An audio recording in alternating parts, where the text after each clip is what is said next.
వెళ్ళడం, ఏదో ఒక కుట్రబడి ఎలక్షన్కి వెళ్ళడం, ఎదుటి వాళ్ళు మంచి చేస్తే దాన్ని ఎట్లాగా గుర్తుజల్లి దాన్ని చిత్రీకరించి వాళ్ళని ఏ మంచి పని చేసినా దాన్ని చెడగొట్టే విధంగా కొన్ని వ్యవస్థల ద్వారా దాన్ని ఆపే ప్రయత్నం చేయడం. ముఖ్యంగా దాంట్లో భాగంగా ఈ వాలంటరీ వ్యవస్థ మీద సచివాలయ వ్యవస్థ తీసుకొచ్చి జగన్మోహన్ రెడ్డి గారు ఈ వాలంటరీ వ్యవస్థ తీసుకొచ్చి ప్రజలకి మేలు చేసే కార్యక్రమంలో దీన్ని కూడా ఒక భూతత్వంలా చూపించి ఈరోజు ఎలక్షన్ కమిషన్కి కంప్లైంట్ చేసి దాన్ని కూడా ఆపించే మార్గం చేయటం అనేది దుర్మార్గమైన చర్య. ఇది వాలంటరీ వ్యవస్థ అంటేనే వాళ్ళు ఏదో దుర్మార్గులు లేకపోతే వాళ్ళని చిత్రీకరించి దేశద్రోహులుగాను అమ్మాయిలని కిడ్నాప్ చేసేవాళ్ళలాగా అనేక రకాలుగా పవన్ కళ్యాణ్ కూడా దీంట్లో భాగంగా అనేక రకాలుగా మాట్లాడటం జరిగింది. ఎంత మంచి పని జరుగుతుంటే దాన్ని ఏ రకంగా చెడగొడదామనే ఆలోచన తప్పితే ఇది ఒకటే కాదు, ఇంగ్లీష్ మీడియం పెట్టి దాన్ని కూడా ఆపడానికి ప్రయత్నం చేసి మంచి పేరు వస్తుందేమో ప్రభుత్వానికి అనే ఉద్దేశంతో ఏ కార్యక్రమం మొదలుపెట్టినా కూడా అతను ఆపడానికి ప్రయత్నం చేస్తాడు కొన్ని వ్యవస్థల ద్వారా. మరి ఈ రోజున ఈ వాలంటరీ వ్యవస్థను కూడా ఆపితే మంచి పనిని కూడా ఆపేసి రేపు మళ్ళా తన జన్మభూమి కమిటీలు తీసుకొస్తాడేమో ఒకసారి ఆలోచన చెప్పాలి. జన్మభూమి కమిటీలు తీసుకొస్తే గతంలో ఏం జరిగిందో మీ అందరికీ తెలుసు. మరి ఆ రోజు జన్మభూమి కమిటీలు వాళ్ళు చెప్పిందే అందరికీ జరిగేది. కానీ ఈ రోజున వాలంటరీ వ్యవస్థ అనేది గౌరవ వేతనంగా ఒక 5,000 ఇచ్చి నిరుద్యోగులు 10th క్లాసు ఇంటర్మీడియట్ డిగ్రీ చదివి నిరుద్యోగులుగా ఉన్న వాళ్ళకి కొంత ఉపాధి కలిగింది, వాళ్ళ గ్రామాల్లో అందరికీ సేవ చేయడానికి ఉపయోగపడతారు అనేది ఒక మంచి సంకల్పంతో జగన్మోహన్ రెడ్డి గారు వాళ్ళకి గౌరవ వేతనంగా ఒక 5,000 ఇచ్చి పనిచేసే విధంగా వాళ్ళేమీ ప్రభుత్వం తరపు నుంచి డిసైడ్ చేసే స్థాయి కాదు వాళ్ళది. ఒక ఐఏఎస్ ఇంప్లిమెంట్ చేయాల్సింది కింద స్థాయికి వచ్చేళ్ళకే అది అందరికీ లేదు అనే ఉద్దేశంతో జగన్మోహన్ రెడ్డి గారు మంచి ఉద్దేశంతో ఈ వ్యవస్థని తీసుకురావడం, సచివాలయం కానీ వాలంటరీ వ్యవస్థ కానీ తీసుకురావడం, దాన్ని ప్రతి ఇంటికి వెళ్ళి ఆ ఇంట్లో ఏం కావాలో అడిగి వాళ్ళకి సహాయం చేసే విధంగా వాలంటరీ వ్యవస్థ పనిచేస్తుంటే మరి దాన్ని కూడా నిర్వీర్యం చేయాలి అనే ఉద్దేశంతో చంద్రబాబు నాయుడు ఇలాంటి దుర్మార్గమైన చర్యలు తీసుకోవటం ఏది కూడా మంచి జరగకూడదు. మరి అట్లాగే కోవిడ్ టైంలో వాళ్ళు ఎంత సేవ చేశారో ఒకసారి మీ అందరికీ తెలిసిందే. వాలంటరీ వ్యవస్థ రావటం వల్ల ఎంత మెరుగుపడిందో మేము ధైర్యంగా ఈ రోజున గ్రామాల్లోకి వెళ్ళినప్పుడు ప్రతి ఇంట్లో కూడా మేము అడగడం జరిగింది.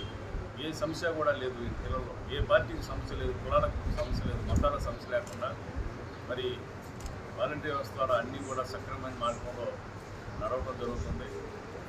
చంద్రబాబు నాయుడు ఎంత దుర్మార్గుడు అంటే నిన్న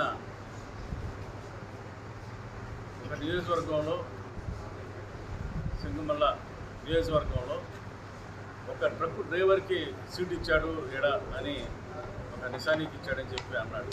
ఎంత దుర్మార్గం ఒకసారి ఆలోచన. అతనికి ఎంత స్వార్థపరుడో, అతను తీరా చూస్తే అతను ఎంఏ PhD చేశాడు. అంటే ఒక సామాన్యుడికి టికెట్ ఇవ్వకూడదా? అట్లాగే నెల్లూరులో కూడా ఒక ముస్లిం సోదరుడికి సీట్ ఇస్తే అక్కడ నుంచున్న క్యాండిడేట్ ఇతను ఎవరో కూడా తెలియదు అన్నాడు. రేపు ప్రమాణ స్వీకారం చేస్తే అతను ఎవరు ఆంధ్రప్రదేశ్ మొత్తానికి తెలుసు. ఎంత అహంకారం అంటే ఒకసారి ఆలోచన చేయాలి. ఇలాగే ఇట్లా జగన్మోహన్ రెడ్డి గారు ఒక సామాన్యుడికి, ఈసీలకి, మైనార్టీలకి, ఎస్టీలకి ఆయన అందరికీ సమానంగా ఉండాలనే ఉద్దేశంతో సీట్లు ఇవ్వడం జరుగుతుంది. నీలాగా ఒకే వర్గానికి, ఎన్ఆర్ఐలకి, ఏవి తెలియని వాళ్ళకి ఇచ్చి వాళ్ళు ఓడిపోతే ఇక్కడి నుంచి వెళ్ళిపోతావు తప్పితే కనీసం ఇక్కడ ఉండి ప్రతిపక్షంగా పాత్ర కూడా పోషించడానికి నువ్వు సీట్లు ఇస్తున్నావు. అది నీ దౌర్భాగ్యమైన పరిస్థితి. ఒకసారి ఆలోచన చేయండి. మంచి చేస్తున్నాడు కాబట్టి జగన్మోహన్ రెడ్డి గారికి ఆదరణ. సంక్షేమ కార్యక్రమాలు అన్నీ కూడా అన్న మాట ప్రకారం నిలబెట్టిన నాయకుడు జగన్మోహన్ రెడ్డి గారు. నువ్వు ఈ రోజున మళ్ళా ఏ సంక్షేమ కార్యక్రమాలు ఇస్తానని చెబుతున్నావు. ఎలా ఇస్తావో చెప్పాలి. చెప్పవు. నేనేదో సృష్టిస్తానని చెబుతావు. ప్రతిదానికి సృష్టించిన వాడు 5 సంవత్సరాలు ఎందుకు సృష్టించలేకపోయావు ఒకసారి చెప్పాలి. మళ్ళీ నువ్వు పోలవరం కట్టలేదని నువ్వే చెబుతావు. పోలవరం నీకు 5 సంవత్సరాలు ఇచ్చారు, ఎందుకు కట్టలేదు? రాజధాని కట్టలేదు, రాజధాని లేదంటావు. రాజధాని 5 సంవత్సరాలు ఇస్తే 5 సంవత్సరాలు ఎందుకు కట్టలేకపోయావు? మళ్ళీ ఇటు నెప్పనేస్తావు. ఎంత దుర్మార్గమైన పరిస్థితి. 5 సంవత్సరాల రాజధాని కట్టలేరా? ఎందుకు కట్టలేకపోయావు? నువ్వు ఎట్లా ఇస్తున్నావు సీట్లు? మొన్న ఈ మధ్య సీట్లు అటు ఇటు మారడానికి ఏమన్నా ఎంప్లాయీస్ అని అన్నాడు. నువ్వు ఎట్ట మారుతున్నావు? రాయలసీమని తీసుకొచ్చి అనకాపల్లి అట్టిస్తున్నావు సీటు. ఒకసారి ఆలోచన చేయండి. అనే ముందు మనకే తగిలింది అనేది కూడా అతనికి ఆలోచన లేదు. మరి అతను వయసు మీరి మైండ్ పోయి మాట్లాడుతున్న పరిస్థితిలాగా ఉంది. ఒకసారి ఈ వాలంటరీ వ్యవస్థ లేకపోతే రేపు మీకు తెలుస్తూ ఉంటుంది. 2 నెలల్లో ఈ వాలంటరీ వ్యవస్థ అనేది 2 నెలల్లో ఎంత ఇబ్బంది పడతారో కూడా నేను తెలియజేస్తున్నాను. దీని మీద మళ్ళా పునరాలోచన చేసి మీ విఘ్నత ఉంటే మళ్ళా వాలంటరీ వ్యవస్థ పెట్టే విధంగా చూడండి. ఎందుకంటే రేపు 3వ తారీఖు ఉంది. పెన్షన్లు తీసుకోవడానికి ఎంతోమంది ఇబ్బంది పడతారు. అక్కడ ఆఫీస్కి వెళ్ళి తీసుకోవాలన్నా కూడా మరి దీనికి అలవాటు పడ్డారు కాబట్టి అది ఇబ్బంది అని చెప్పి మరొకసారి నేను తెలియజేస్తున్నాను. ఇలాంటి రాజకీయాలు, నీచమైన రాజకీయాలు ఇప్పటికైనా మానుకోకపోతే నీకు మొన్న వచ్చిన 23 సీట్లు కూడా రాకుండా పోతాయి. నువ్వేదో కళ్ళగంటున్నావు, మరి ముగ్గురిని కలుపుకున్నావు. ఎప్పుడైతే నువ్వు వీక్గా ఉన్నావు అనుకుంటావో ఎవరితో ఒకరిని కలుపుకుందాం అనుకుంటావు. ఎప్పుడైనా బలవంతుని అనుకుంటావో అప్పుడు సింగిల్గా పోటీ చేసి అడ్రస్ లేకుండా పోతావు. ఇప్పుడు ముగ్గురిని కలుపుకున్నావు. పార్టీలు 3 రకాలుగా మీరు చేస్తూ ఉన్నారు. ఇప్పటికే మీ సంగతి జనాలందరికీ తెలిసిపోయింది. మీరు మళ్ళా కూడా ఆ 23 సీట్లు కూడా వచ్చే పరిస్థితి లేకుండా పోయింది. జనాల్లో జగన్మోహన్ రెడ్డి గారికి ఆదరణ చూస్తూనే ఉన్నారు. మీరు ఎంత ఉందో ఆదరణ. మళ్ళా 151 సీట్లు అది గెలుస్తాడు ఆయన. మళ్ళా ముఖ్యమంత్రి అవుతాడు. మీ ఆశలు అడియాశలు అయిపోతాయి. మీరు ముగ్గురు కూడా మీరు ఇక్కడ ఉండే ఏ నాయకుడు కూడా ఇక్కడ స్థానికంగా ఉండే నాయకుడు లేడు. చంద్రబాబు నాయుడు కానీ, ఇక్కడ ఉండే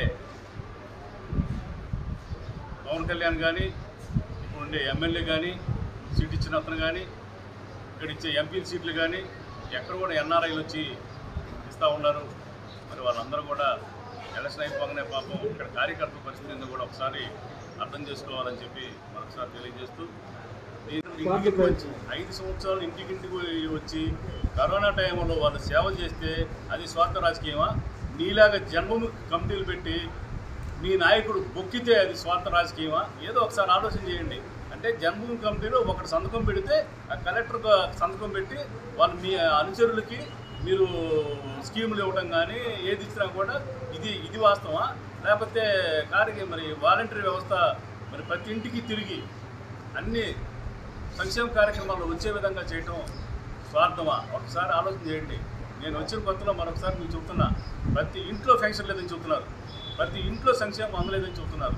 మరి ఈ రోజున వెళ్దాం రండి, మీరు ఎవరైనా సరే తెలుగుదేశం నాయకులు రండి, ఏ ఇంట్లో అందలేదో నేను దమ్ముంటే మీరు రండి, మీ తెలుగుదేశం వాళ్ళకి వెళ్దాం.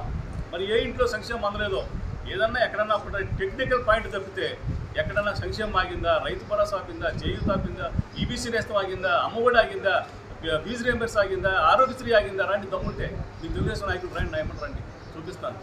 మీ ప్రభుత్వంలో ఎన్ని రాలేదు ఉదాహరణ చెప్పనా? నేను వచ్చినప్పుడు మా ప్రభుత్వం వచ్చే రోజుకి 32 లక్షలు పెన్షన్లు, ఈ రోజు 64 లక్షల పెన్షన్లు ఎట్లా పెరిగినాయి? గత 40-30 సంవత్సరాల నుంచి 32 లక్షలు అయితే ఇప్పుడు మరి 5 సంవత్సరాల్లో 32 లక్షల పెన్షన్లు పెరిగినాయి.